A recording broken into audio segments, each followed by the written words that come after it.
I know I say this every year, but 2013 was a good year for cinema.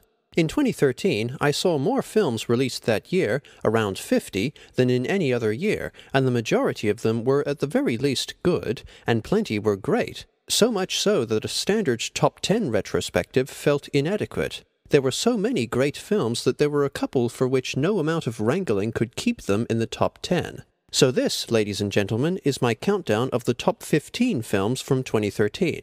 This list is entirely my own personal opinion, but in compiling this list, I've tried my best to balance how good or well-made the films are with how much I enjoyed them. Let me know what you think of my picks. But let's begin with some honorable mentions, starting with Jobs. Yeah, it's a failure, but it's one of 2013's better failures, and my opinion of it has improved in the past few months. The narrative lacks drive, and Steve Jobs is characterized excessively as a flawed jerk, but it's decently paced, has great music and cinematography, and Ashton Kutcher is actually pretty damn excellent in the title role. Much Ado About Nothing. A stylish, funny, and perfectly cast contemporary retelling of Shakespeare's play, this passion project by Joss Whedon is so enjoyable partly because everyone involved was having so much fun making it. Pacific Rim. An awesome action movie that pays loving tribute to the giant mech and kaiju genres, this enormously fun film also has simple but likable characters, good world building, and staggering art direction.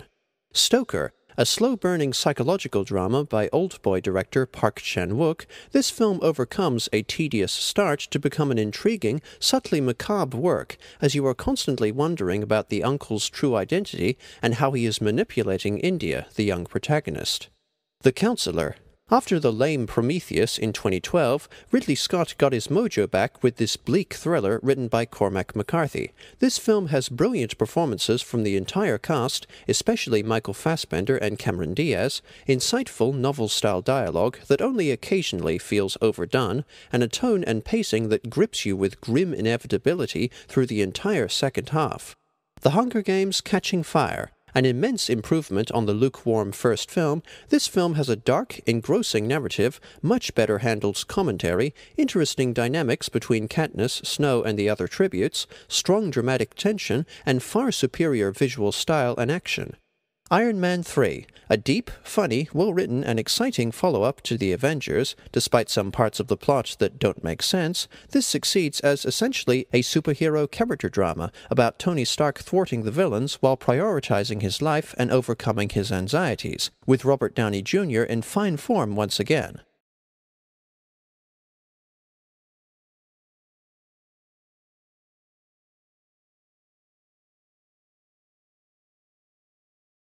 The Place Beyond the Pines, an enthralling suburban epic about the poisonous impact crime can have across generations, this has superb plotting and character writing and is let down only by a laggy final third.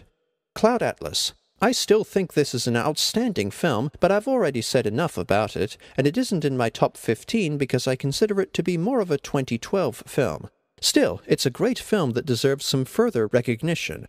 And now we move on to my picks for the top 15 films of 2013. In 2013, I endeavoured to see as many new films as possible. I was hampered, of course, by delayed Australian release dates and limited releases of certain films, but these problems were mostly solved by including some DVD releases and discovering great, easily accessible art house cinemas such as Cinema Nova, Rivoli, and the Mecca Theatre. I hope you enjoy the diversity of films that I was fortunate enough to have seen and placed in the top echelons. Once again, I tried my best to balance how good a given film was with how much I enjoyed it. If I made my list by judging the films entirely on technical value, the list would look quite different, but I hope I've set up a good balance between quality and entertainment value. Anyway, let's begin the top 15 movies of 2013. Number 15, Blue Jasmine, a frequently hilarious yet hard-hitting drama from Woody Allen that draws inspiration from A Streetcar Named Desire. This film features an extraordinary performance by Cate Blanchett that more than deserves all the accolades it's received. Number 14, The Hobbit, The Desolation of Smaug. This second Hobbit movie is much better than the first. The narrative is darker and has more purpose and direction. Richard Armitage is a noble, commanding lead as Thorin. The charming Bilbo, Martin Freeman, has more to do this time. The action is much more convincing and easier to follow, and Benedict Cumberbatch is awesome as the malevolent dragon Smaug. I also enjoy how the Desolation of Smaug further expands on the Hobbit's universe, with the tense reveal of Sauron's return and the meaningful, detailed characterization of Bard. And unlike many other critics, I thought that the dynamic between Keeley and the new character Tauriel, Evangeline Lilly, a cool elf warrior, was very touching. I thought that the new Hobbit film was a great movie that finally justified Peter Jackson's decision to adapt the novel into a trilogy. Number 13. What Maisie Knew. A smart, deeply moving drama about a sweet, independent little girl who gets caught up in her self-absorbed divorced parents' lives as they try to one-up each other. The cast is excellent, especially from the ever-capable Julianne Moore, the dignified, caring Alexander Skarsgård, and a rare serious turn from Steve Coogan, but the true standout performance is from Onetta April, who is talented and genuine beyond her years as Maisie. Number 12. A Late Quartet. Marketed as Performance in Australia to avoid confusion with a different film called The Quartet, this is another profound, richly emotional drama about a long-running string quartet as they weather personal troubles and illness as an important performance draws near. A Late Quartet and What Maisie Knew engaged and touched me pretty equally in different ways, but I placed A Late Quartet higher because I like the cast more, which features Catherine Keener, Philip Seymour Hoffman, and Christopher Walken, and it has one of the most graceful, subtle conclusions I've ever seen. Number 11. Man of Tai-Chi. This is the film that I just couldn't keep in my top 10. It's a thrilling, well-directed martial arts film from first-time director Keanu Reeves and has fantastic fight scenes and a good plot about a man trying to preserve his principles as he is drawn to the dark side. Number 10. The Secret Life of Walter Mitty. Again, unlike many other critics, I loved this film as it just made me feel great. This is a truly uplifting, beautifully shot globe-trotting adventure film, and I love the sense of wonder and fulfillment as Walter Mitty sets out to see the world and rise above his dull, humdrum existence. There is a satisfying sense of personal growth for Walter as he becomes more confident and proactive and starts daydreaming less as he makes his real life more exciting, and his gradual bond with love interest Cheryl, Kristen Wiig, is very believable and touching. This is a feel-good movie with a lot of passion and heart behind it, and I loved it. Number 9. Frozen. As someone who didn't grow up with Disney films and thus has no interest in them, I'm surprised by how much I enjoyed this one. It's full of nuanced, endearing characters, great musical numbers, excellent voice acting, and comic relief characters that serve a purpose and never outlast their welcome. And at the film's core is a wonderful story of two estranged sisters learning to trust each other again after a supernatural tragedy occurs between them. Number 8. Magic Magic. A riveting psychological drama by Chilean director Sebastián Silva, this is a harrowing, masterfully atmospheric portrait of a young woman on vacation in South America, played magnificently by Juno Temple, slowly losing her mind from the unfamiliarity and isolation of her surroundings, her insomnia, and her inability to adapt. If you can find it, I highly recommend it. Number 7. American Hustle. This is an irrepressibly witty, compelling period piece, loosely dramatizing the Abscam government scandal in the 1970s, but it's first of all a character study of its quirky, larger-than-life players and their fascinating interactions. Christian Bale continues to show why he's one of the best actors working today, as does the sexy, manipulative Amy Adams, who more than deserved her Golden Globe win this year.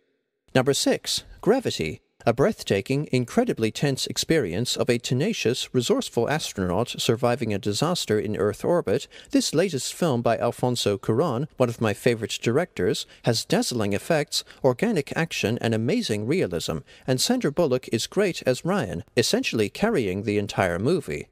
Number 5. Her. This is the film that I decided would cap off 2013 for me. The most intelligently written new film since Looper, and it rightly won the Best Original Screenplay Golden Globe for this. This is a charming, funny, visually gorgeous sci-fi romance in which you delight in the adoring, complex relationship between Theodore, Joaquin Phoenix, in yet another brilliant performance, and his AI operating system Samantha, Scarlett Johansson, but you are also driven to contemplate whether this relationship is real or healthy for either of them. This has, for me, the most genuine partnership of the year, and in keeping with the film's themes of personal change and evolving within a romance, I was surprised and impressed several times by where the narrative went.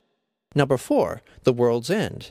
It may be the weakest entry in the Cornetto trilogy, but it's still a phenomenal film. Concluding the trilogy with an alien invasion spoof after the zombie and cop drama spoofs in the preceding films, this continues Edgar Wright's mastery of detailed, absorbing characters, hilarious humor, and outstanding character arcs motivating the plot. But these arcs have a more somber context in the themes of melancholic nostalgia and failing to move on from the past. The cocky, swaggering, and somehow pathetic Gary King, Simon Pegg, is perhaps the coolest of Pegg's three protagonist roles in the trilogy. Martin Freeman, Paddy Considine, and Rosamund Pike are fun additions to the mainstays of Pegg and Nick Frost, and the kung fu-flavored action is amazing.